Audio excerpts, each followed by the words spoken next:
Hello, dear students. Welcome to today's explainer. I am so glad you're joining me today because we are about to step way back in time on a truly fascinating journey.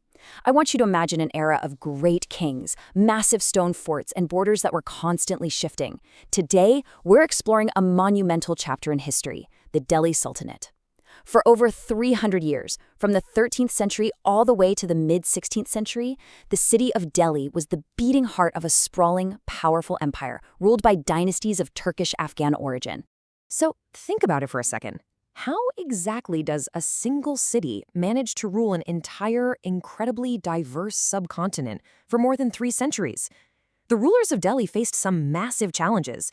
We're talking internal rebellions, plus fierce, terrifying invasions from the outside. Yet, somehow, they managed to hold the whole thing together. Over the next few minutes, we're going to uncover the secrets of their survival. To figure this out, we've got a really clear roadmap for today. We'll look at the 5 dynasties, how they built a strong empire, a clash of leaders between Khilji and Tughlaq, and finally, the clues left behind from the past. Let's dive right in. All right, starting with Section 1, the 5 dynasties. Think of this as a historical relay race. The race kicked off way back in 1206 with the Slave or Mamluk dynasty. They passed the baton to the powerful Khilji dynasty in 1290. Then came the ambitious Tughlaq dynasty in 1320, followed by the Sayyid dynasty in 1414, and finally, the Lodi dynasty took the reins in 1451, holding on until the Sultanate era officially wrapped up in 1526. You know what's really amazing about this very first dynasty? Its founder, Qutb-ud-Din Aybak, actually started out as a trusted slave of an invading general. Talk about a massive rise to power. It was under him that the famous Qutb Minar started going up. The empire was later strengthened by his son-in-law, Iltutmish. And wonderfully, we see a super rare event here too. Iltutmish's daughter, Razia Sultana, took the throne. She was literally the only woman to ever rule this dynasty. Fast forward through the centuries, and we land on the very last ruling family, the Lodi dynasty. But, this grand 300-year era had to end eventually, and it came to a pretty abrupt halt in 1526. The last ruler, Ibrahim Lodi, he was known for being quite strict. He treated his Afghan nobles with basically zero respect. And that angered them so much they actually invited Babur, the ruler of Kabul, to invade India. Babur defeated Lodi in the first battle of Panipat, and just like that, the mighty Delhi Sultanate was closed for business. Moving right along to Section 2, building a strong empire. Because staying safe and surviving for 300 years, that is no small feat. Running a giant kingdom is like piecing together a massive puzzle. You have to keep the state safe from internal revolts and external nightmares, like the Mongols. To solve this, the sultans used a few clever strategies. The first is a key vocabulary word for us, the garrison town. Simply put, this is a fortified town where a group of soldiers lives to defend it. These heavy stone forts were essentially the sultan's main shield. Whenever trouble brewed, these soldiers were perfectly stationed to protect the borders. But there's a catch. Soldiers locked up in a garrison town don't exactly have the space to farm. So the sultans desperately needed the hinterlands. These are the rural areas far away from the main cities. To feed their giant armies, the rulers absolutely had to maintain total control over these rich agricultural lands. Now, managing all that land meant they needed people they could trust completely. And their solution? Actually, it was brilliant. Instead of relying on traditional aristocrats who might, try to steal the throne, they brought in bondagans. These were special slaves purchased and intensely trained specifically for military and administrative service. Because these men owed absolutely everything to the Sultan, they were fiercely loyal. They made fantastic, trustworthy governors. And to pay these loyal commanders without draining the royal bank account, the sultans used the Iqta system. An Iqta was just a piece of land given to a commander, now called an Iqtidar, as their salary. It was the ultimate teamwork. The Iqtidars collected taxes from the farmers on their land, and in return, they used that money to maintain a massive army for the Sultan, while keeping law and order. A total win-win.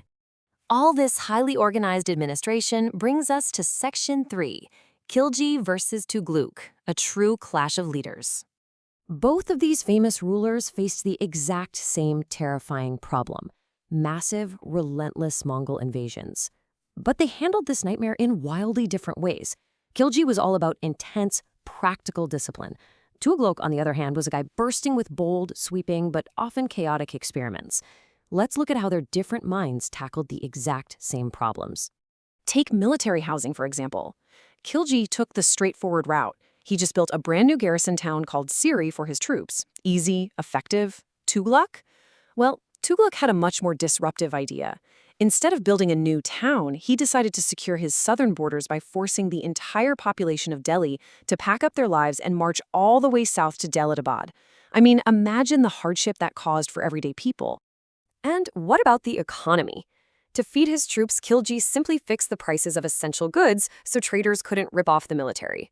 Tughlaq, ever the mad scientist, introduced a doomed token currency.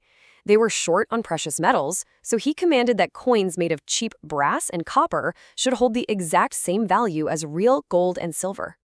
Now, you can probably guess exactly how this token currency worked out. The citizens were way too clever for this.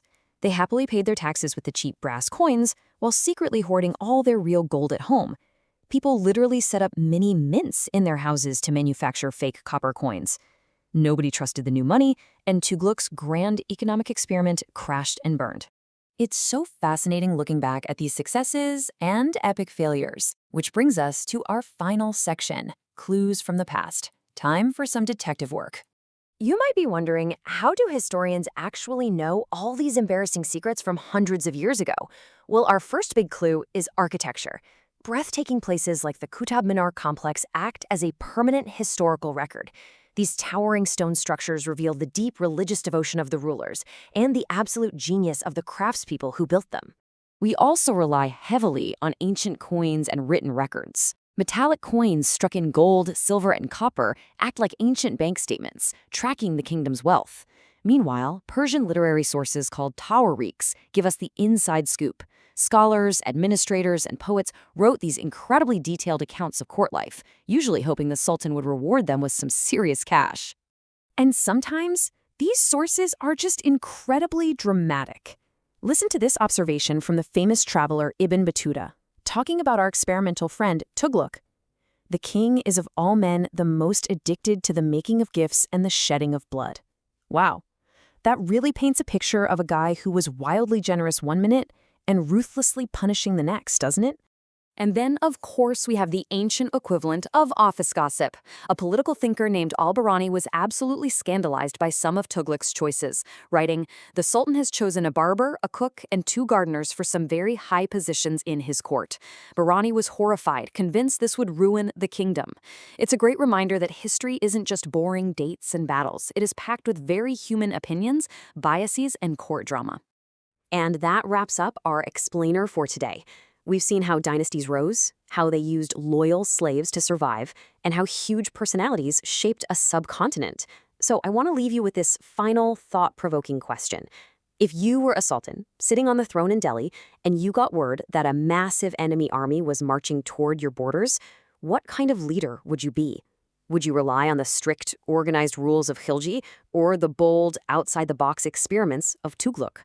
Thank you so much for learning with me today, and keep exploring.